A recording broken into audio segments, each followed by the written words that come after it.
The Fender Tone Master Pro just came out, so we're going to be doing a quick reaction video as to what this offers and some thoughts as to why I think this may or may not be a good choice for the discerning player.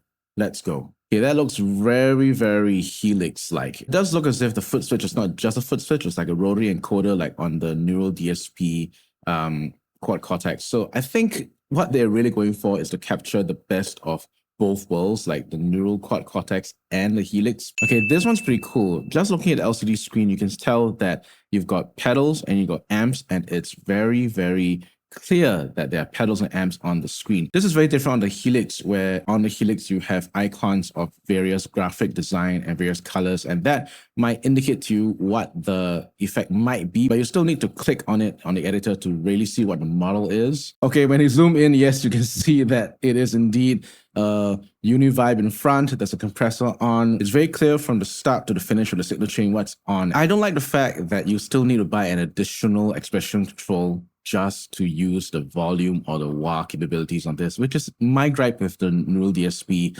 Quad Cortex as well. I mean, you pay so much money, why don't they have an expression pedal built in? A $600 Pod Go has an expression pedal. A $300 Nux MG30 has an expression pedal. Why doesn't this have one? Fender Tone Master Series is the culmination of years of research and development. I'm going to hazard a guess that part of that research and development was to see what's coming out in the market and then try to do a one-up. It really feels like Quad Cortex and the Helix got together and they had a baby and this came out. I do like this UI decision, the fact that you have something like a physical amp that's pictured on the screen, and that kind of closes the gap between the digital world and the analog world. I'm old enough to have owned several analog rigs in my life, and I do appreciate and miss some of that tactility in touching a physical knob and dial to dial in my amp tones, and this kind of like bridges the gap, I think. Tone Master Pro features over 100 of the world's most popular amps and effects, including all the classic Tone Master Fender models, the first officially licensed EVH 5153 Stealth model. Okay, quick pit stop here.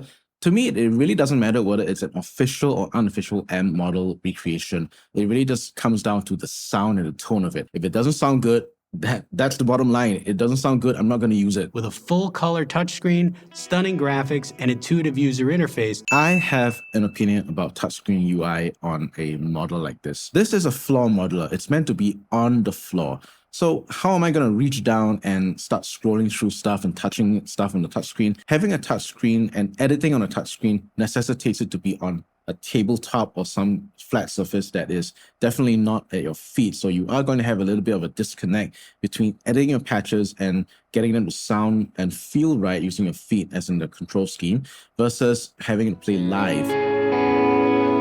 Oh, very nice. Ah, nice. There's something more that you need to buy.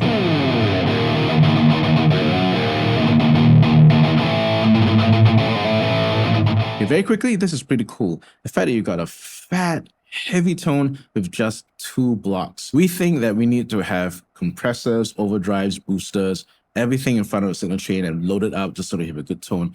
This is proof that you can have 2 blocks and have a very nice sounding tight rhythm tone. Create presets, customize your foot switch assignments, and combine them to create songs and organize into set lists with ease.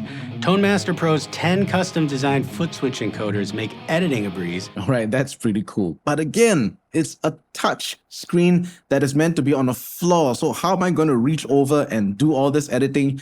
Am I going to do that? No, it's just going to give me a backache. Bluetooth wireless connection. Well, I guess that could come in handy for the situation at worship practice where no one's listening to the song and you need to quickly connect to your modeler. I guess that beats taking out the phone and having it at the guitar pickups to amplify the song. Nice. Like an ice delay. The Tone Master FR speakers come in 10 and 12-inch configuration. All right, that's pretty cool. The fact that Fender came out with an FRFR solution together in tandem with their Tone Master Pro. Again, this example isn't exactly groundbreaking because Line 6 already did that with the Helix and then releasing the FRFR speakers. It's nothing new. This is not groundbreaking.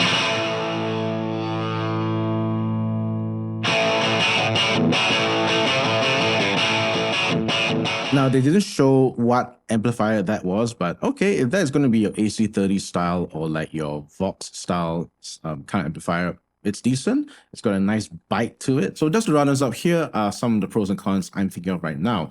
The pro is that this is going to be a very seamless transition experience from using something like Quad Cortex and a Helix. If you really are in these ecosystems, I think switching to a new one like this Fender Toadmaster Pro isn't going to feel too disconnected. You're going to have some familiarity in tweaking and editing your patches right here. Tone-wise, I think it sounds great. Of course, it's through YouTube, and who knows what kind of processing they did down the stream. I hope that they didn't, do multiple post processes just to make it sound like this. Here's the list of cons, which I think is going to be longer than the pros. It's very expensive. You could get a Helix and some pedals left over with just one of this Toadmaster Pros, and you still would have an expression pedal. Biggest con to me is, where is that expression pedal? I need an expression pedal, not just for volumes, but for wahs, for parameter control.